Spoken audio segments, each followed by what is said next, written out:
Y ya estamos a jueves y por supuesto ya se encuentra aquí en el estudio el licenciado Alberto Baca, que vamos a continuar hablando acerca de este tema de la libertad religiosa, muy importante para nuestras vidas y en el mundo. Licenciado, muy buenas tardes. ¿A partir de cuándo se empezó a legislar o constituir o hablar acerca de este derecho de la libertad religiosa?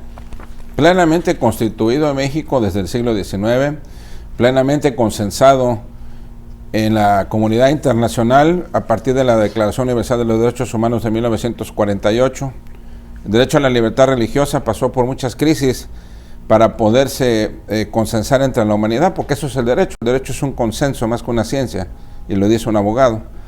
En el siglo XIX, con las corrientes liberales del pensamiento político, se empezó a criticar en el occidente el predominio de la Iglesia Católica, y se empezó a concebir que era imposible que la religión católica existiera a la par del Estado.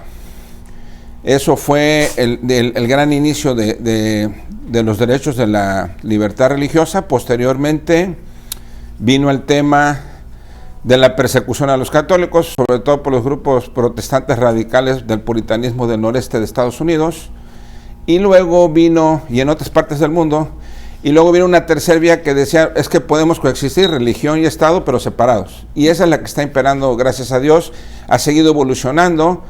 Ahí estamos viendo en pantalla, pues lo más reciente, que fue destrucción de 4 iglesias católicas en Chile, la destrucción de toda la cultura cristiana, católica, pentecostal y presbiteriana en China, que eso es del siglo XX, eso es reciente, y la más fuerte, que es la persecución de todas las minorías cristianas en Medio Oriente, principalmente en países como Pakistán, Irán, Siria, y ahí la persecución es severa, ¿no? Hay lugares donde había 1 millón de cristianos y ahora hay 250,000, para que la gente tenga una idea de los miles de personas que matan en el Medio Oriente y en el Lejano Oriente.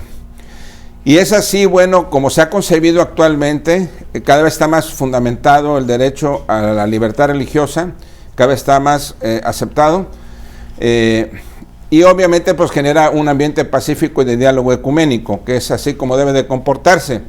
Hoy en día hay fundaciones, institutos que cuidan celosamente ese derecho en todo el mundo, hacen señalamientos muy serios. Podemos citar, por ejemplo, una fundación originada en Utah, a la cual yo pertenezco, que es la Fundación Reuben Clark.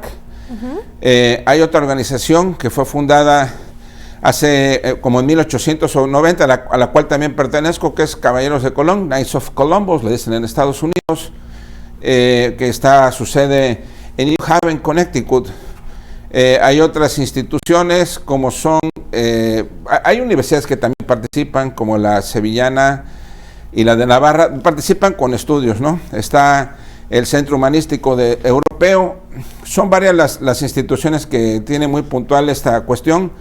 Y al final de cuentas, bueno, la Federación Humanista Europea hizo hace poco un estudio muy interesante que revela que en los últimos años ha habido agravantes de la violación de este derecho en 80 países. Obviamente son muchos países porque ha habido muchos hechos aislados, ¿no? Pero donde prepondera mucho la violación de este derecho y el sufrimiento y el dolor de muchas personas son los países que mencioné al principio, y los que más tienen acentuado este tipo de problemas son en América, Cuba, en Asia, China, Irán, Pakistán, y hay algunos problemas, pues como mencionamos hace poco en Chile, que parece ser que tienen sus raíces en otras causas políticas para desordenar a la sociedad y se manifiestan en las expresiones religiosas, ¿no? Pero bueno, al final de cuentas México consagra esto perfectamente en nuestra Constitución. Y aquí en México, pues todos los mexicanos estamos hasta el día de hoy en paz, y no tiene por qué haber problema por esas causas, ¿verdad? Así es, siempre debe haber una sana convivencia, tolerancia y respeto hacia las demás creencias, y sobre todo, como lo menciona usted, es un derecho que viene plasmado en la Constitución, la libertad religiosa. Y hay que cuidarlo mucho. Muchas gracias. Gracias, licenciado, nos vemos el próximo jueves. Dios mediante, gracias.